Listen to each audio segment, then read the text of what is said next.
Two great things happened today. I've hit 10,000 subscribers, so thank you very much for that.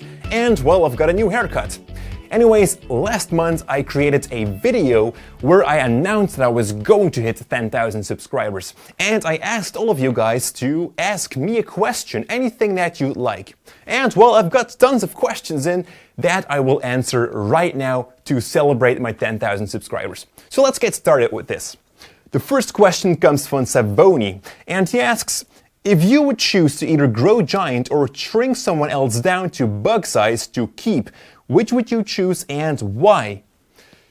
Wow, well actually a little bit in between. I'm not really the kind of guy that would shrink someone down to a shrimp, but on the other hand, I'm an entrepreneur. That means I want to grow, I want to have people that work for me. That's also where my goal is set.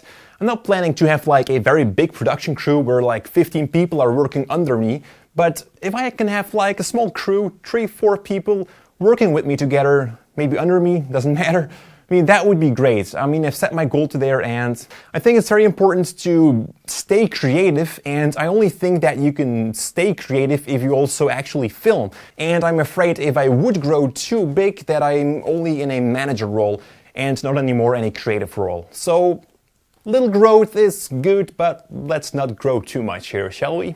The next question comes from Chris. Can you explain your video studio settings? Well, yeah. Right here behind me is a green screen, and well, that's what I usually work on. I've got like these 3 fluorescent lightings, which make sure that the lighting on that green screen is evenly. Then I've got these 2 softboxes right here that cast light on me to lit the subject. And finally, I've got some backlights behind me. I also have these sound absorption things on my walls to have a better acoustic in the room right here. And that's how I do my recordings. Next question, what's your main camera gear? Well, currently that's the GH4. It's a pretty low budget camera, but these days I think that a camera isn't something anymore you buy for the next 5 or 10 years. I already have my eyes on a new camera, which I hope is going to release end of this year somewhere. It's the Sony a7S Mark II, by the way. Anyhow, it's a great camera for its price. What I do invest a little bit more in are lenses. I have the Samyang set, which I love. However, I also have a zoom lens, which is a Nikon 18-200. It's a great lens. It gives you so much flexibility, definitely during events. Next, I also use the DJI Ronin. It's a gimbal. I think it's one of the best investments that I've ever done. And next, of course, also the Canova slider. And finally, for my lighting, I actually use a lot of tungsten lights. I've got these Fresnel lights, a 2K watt, a 1000 watt, a 650 watt, and 2 softboxes, which you can also see here in my studio. I sometimes detach them and take them with me to a production day. Next question. Maverick has a problem where he slides from one end to another one, that he notices that the tripod legs tend to lift up as I slide to the other end with the weight pushing downwards. Any tips to minimize the unsteadiness? Well, it's basically a weight problem. Or your camera is too heavy or your slider is just way too long. The only thing you can do about it is attach some light stands beneath your slider, but I have a better suggestion, and that is to get the Canova stability arms. I've made a review video about them, and you can check out that video by clicking on the annotation somewhere right here, and that will bring you to that video. Definitely have a look to it. I think that might be the thing you're looking for. Next question. Hey Jordi, I've always been learning a lot from you. Thank you. Could you please share more about the technical stuff in lighting and audio? I'm currently learning to make videos on my own without the help of an actual crew. Kinda need some direction. Thanks in advance. Well, good you ask. It's great to hear some feedback from the community here. If any one of you just likes to see some sort of a tutorial video or a tricks and tips video, just leave that in any comments. And we'll keep it in my mind. Definitely, I read all my comments, by the way. I might not answer all of them, but I definitely read all of them. And if I ever see something interesting, I will put it on my list for my next video. So thank you for the feedback. Editing, showing a timeline, editing techniques and tips would be really helpful. Some basic settings, etc. Yeah, well, I really use YouTube to share tips and tricks, actually. I'm not really going to go too technical in my tutorials here, but I do have a course online. It's a complete Premiere Pro course, all the basics which you can learn in that. It's a paid course. I'm sorry for that, but I do have to make some money somehow. But currently it's only $30. It's a summer sale that I'm doing until the end of September. So if you're looking for a basic course where you can learn more technical things, then definitely check out that course. I also have one free lesson of that course, which you can check out in my channel, or just click the link right here, this annotation, that will bring you to that video so that you can have a look of how the course looks like. Matt Haslam Productions asks, any tips of those of us who live in an area of country where entertainment isn't really blooming on where to get jobs as either as a freelance or full-time basis? And what are your thoughts on Magic Lantern? I have one Canon T5i and I was told a while ago that unless I have another camera, I was willing to throw away the etc, etc. Anyways, he's asking us, is it good to work with Magic Lantern? Well, I have to say that I was actually a closed beta tester back in the early days before Magic Lantern was really that popular right now. And I must say that I never had any big problems. I was using very, very early beta software of Magic Lantern on my camera on paid productions. And, well, never I had any problems with it. Or I was just lucky, or Magic Lantern is really good. And definitely now, in the current state, it's developed so well, it just doesn't have any problems anymore. So, yes, I suggest to work with Magic Lantern. Definitely. It's something professionals use. Yeah. As for the other question, is there any tips on to get work if you're living in an area that where filmmaking isn't that blooming? Well, we live in an internet world these days. As you can see, I'm also making videos here. I mean, nobody in my local area here watches these videos. It's for the internet, for the world. So if you want to make videos, you can make them for the internet. Start a YouTube channel maybe. Look for a way to make money over there, over YouTube. It's definitely possible. For the rest, if you want to work more locally, then do what I do. I just started my own company right after film school, and I started producing corporate films and commercials. I mean, these are all small budgets, but I can do everything myself. I can do the audio, I can do the lighting, the camera, the editing, etc. I work in small teams of 3-4 people together, and for me that is great. I can steer myself into the needs of others. With that I mean, for example, a corporate video. Is that not blooming anywhere? I mean, it's just a product that you can sell. So whether entertainment isn't really that high, everyone is in the need for some marketing things, for communication mediums, and their corporate films is great for. So if that is something you think you can sell to other companies, corporate films or commercials, then go for it. Hello, Tag Jordy, Tag Vanaput. Brand of camera you suggest to beginners in filming and which type of sensor or what are your criteria? Well, I think that, first of all, the brand doesn't matter anything. I mean, I could say right now, go for Panasonic. But if you're watching this video like a month later where Sony came up with a new camera, then I would say go for Sony. I mean, these days, brands doesn't really matter anymore. Look at the type of camera. What's very important, I think, is that the videos look as good as the guy behind the camera. It's not the camera that you're using. That's truly. And I know that more people say that, but it's really true. It's the guy behind the camera. I've seen people shoot films, great films, amazing films on an iPhone, or like these very budget, low-end cameras. So don't spend all your money looking for the best camera out there. You know, just buy something that you still have some money over for some lighting, lenses, sound, etc. And just be creative yourself with the equipment that you have. The next one, what film school did you went to? I went in Brussels, which is located in Belgium, the Narafi Film School. It's a very technical school. I learned how to do camera work, editing, lighting, all the things, everything technical. Yeah, great school, by the way. Jumbo Bumber. I'm thinking of buying the Canon HF-G30, but I'm not sure about if it's the right choice. Am I quite confident with shutter speed, aperture, ISO, etc., but is a DSLR a better choice then? Well, the way I look at it is that, DSLRs these days, they produce an amazing picture quality. They definitely have lots of features these days. I mean, like zebra speaking, all these kind of video features are coming to the DSLRs these days. So it's definitely not a bad choice. Every DSLR that you pick these days with these features is a great choice.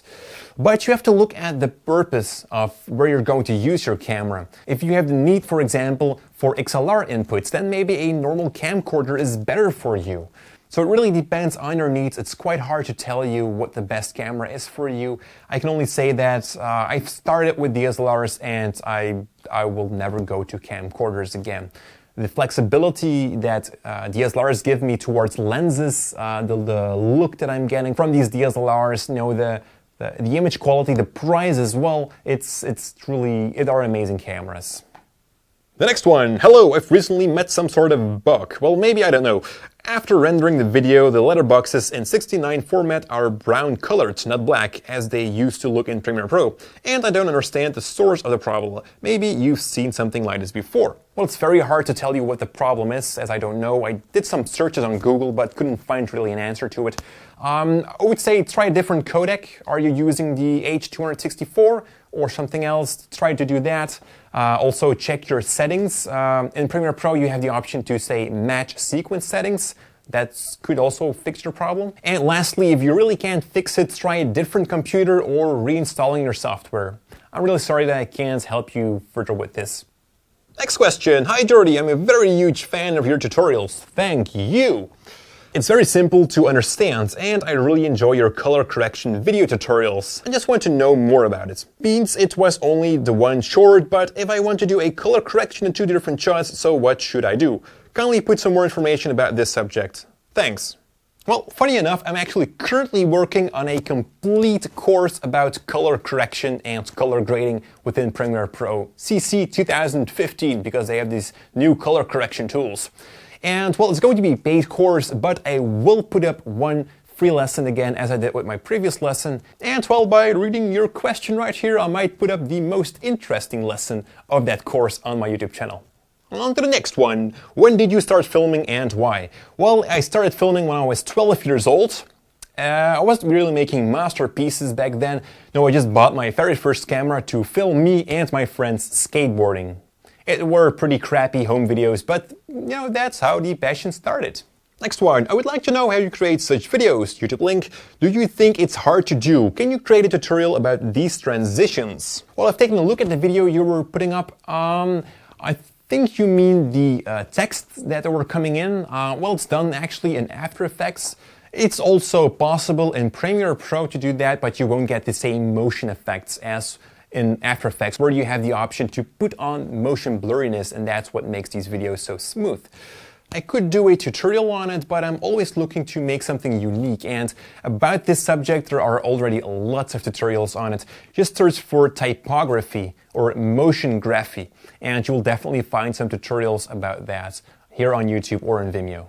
The next one. How do you soften light from an LED light panel without using C-stands, etc.? Well, I'm a bit confused here, because you don't really use C-stands to soften something. But if you're looking a way to soften your LED lights more, then I've got a solution to actually buy these soft filters. You can get them anywhere in a local film store or online for, let's say, around 10 to 20 euros for one of these sheets. And well, you can just attach them or wrap them around your LED light, and that will soften the light even more. Jen Webby Glasbergen. What kind of microphone do you advise for DSLR filmmaking? Well, a microphone is not bound to your camera. Keep that in mind. And again, your microphone is something specific. Where are you going to use your microphone? You've got basically 3 types of microphones. The first one is a shotgun microphone, which is used for dialogue. So if you're doing lots of fiction films, short films, etc., then I'd say go for the shotgun mic. If you're doing presentations, as I do, then use a lavalier mic. I'm also using one right now. You can see it's attached right here to my neck. And it's great for presentations. And then lastly, you've got ambient microphones. These just capture the whole environment. Now, if you want to have a suggestion on a typical brand, then I would say go for the Rode microphones. They have lavaliers, shotguns, and ambient microphones. And they also have specific ones for DSLRs, but basically it doesn't really matter if you have a DSLR or a camcorder or anything like that. A microphone is really something separate from your camera. It doesn't really have much to do unless you have a very weird camera that only works with a very specific connection. Then you only can look towards those microphones, of course. Naufal Ali Musa. Can you break down your editing process for us? Well, pretty straightforward. I go shoot something, I load everything into my computer, I organize everything in folders, next I drag everything into Premiere Pro. Then the next thing that I usually do is look for a music file. I import it into Premiere and start editing on that music so that I have something to work on. After that is complete, I start doing my transitions, my color corrections, special effects, if necessary, of course. And finally, I export the whole bunch and send it to the client, and hopefully he won't send it back. The next question. Are you serious? First of all, congrats, and oh yeah, about the Q&A, I really have a lot of questions for you to answer. You're kidding, right? First of all, with the questions about Premiere Pro, can we make an awesome video intro in Premiere Pro? I don't know, can you? No, I will make a tutorial about that because I had that question more. So yeah, it'll come. Hang on, it'll come, definitely. Can you make a video explaining how to make a good trailer of a movie/game? Well, I'm going to be honest here. I don't really have that much experience with trailer videos. I do with promotion videos, but it's really something different. So I'm not really sure if I'm the right guy to teach you how to make trailer videos.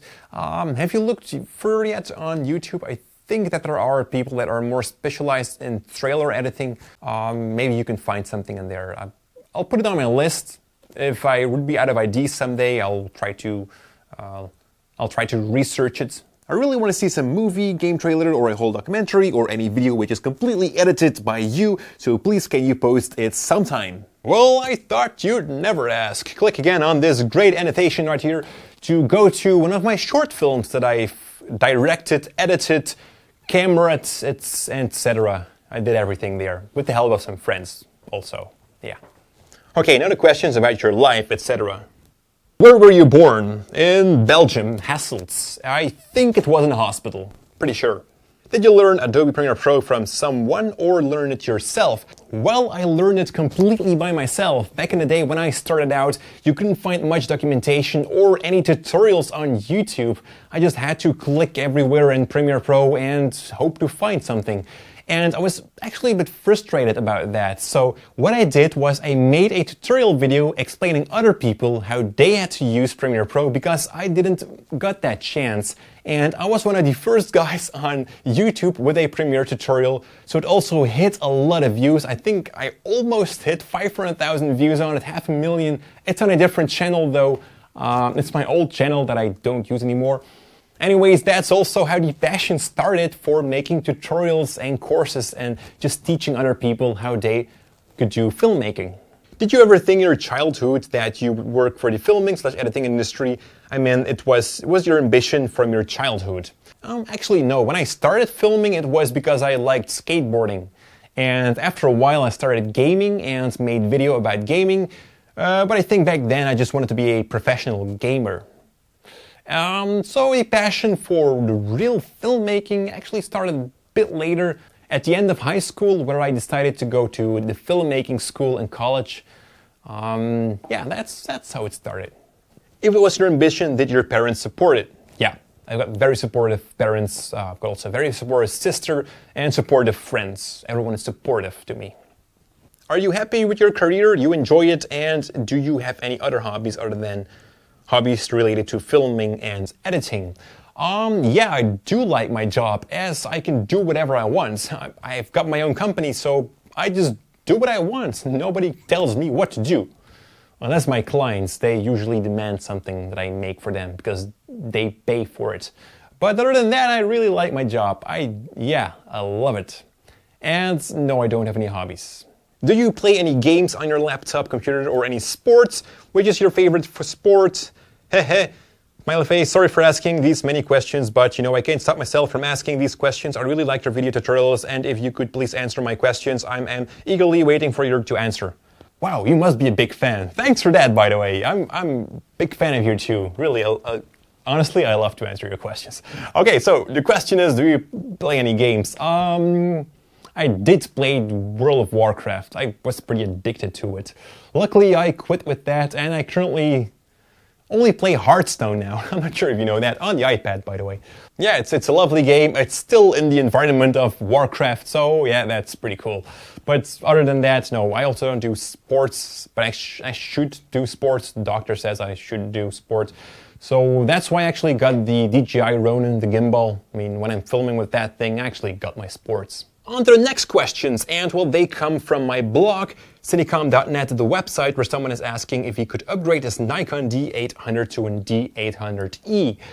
Well, I don't know. I don't know much about Nikon. I did some searches on Google, but I couldn't find much about upgrading to it. I think you're going to get the answer in a dedicated forum board where all Nikon guys are together.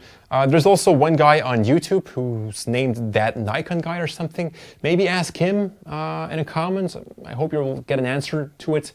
Other than that, I'm again going to refer to one of the earlier questions that I've answered. It's really the guy behind the camera and not the camera you have that makes the good video. So question yourself that, is it worth the extra money to upgrade my camera if that's possible? Will that make me shoot better video? Maybe it does, maybe it doesn't, depending on your project. But I believe that it's the guy behind the camera. It is. The next one. Hello there. Thanks for communicating with us. You're welcome.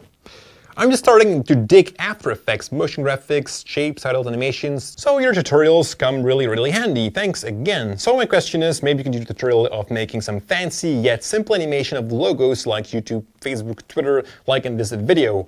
Well, those things are also made in After Effects. You could do that a little bit in Premiere Pro. I also have a tutorial about it where I explain how to animate a lower third title. But the technique is exactly the same as you were referring to. Again, click the annotation right here to go to that video. For the rest, I think you can already find lots of tutorials about that. You know what? I'll put it on my list. It will be done in After Effects though, and I might come back to it. I might make a tutorial about it. Oh look, I've got a new follower on Twitter. Nice, thanks. Okay, the next one is from Dirtbag71. So that's not just any dirtbag, it's Dirtbag71. And he asks if I can create more title packs / templates, and he would be happy to pay for them as well. Well, I currently have one designer pack up. It's for free, and that's also because it's a pretty basic designer pack. I will definitely create more designer packs. I will also make some paid in the future, but then they really have to be premium. I don't want to ask money from other people if it's not worth the money or worth to ask money for. We'll see about that in the future. Anyhow, that was the last question. Wow, that went fast. Actually not, this is a pretty long video, isn't it? I hope you enjoyed it, I really do, and thank you all very much. It really means a lot to me. I really appreciate it that I've hit 10,000 that we've hit 10,000 subscribers, because it's all thanks to you guys. You guys are the motor of my channel. You make this success happening, so thank you very much. By the way, also, I didn't hit 1 million views yet, but it's not that far away. I'm guessing like a week or so, then I will also hit 1 million views, so that's another milestone. So let's keep going and let's go for the 1 million subscribers and 10 billion views. Thanks for watching.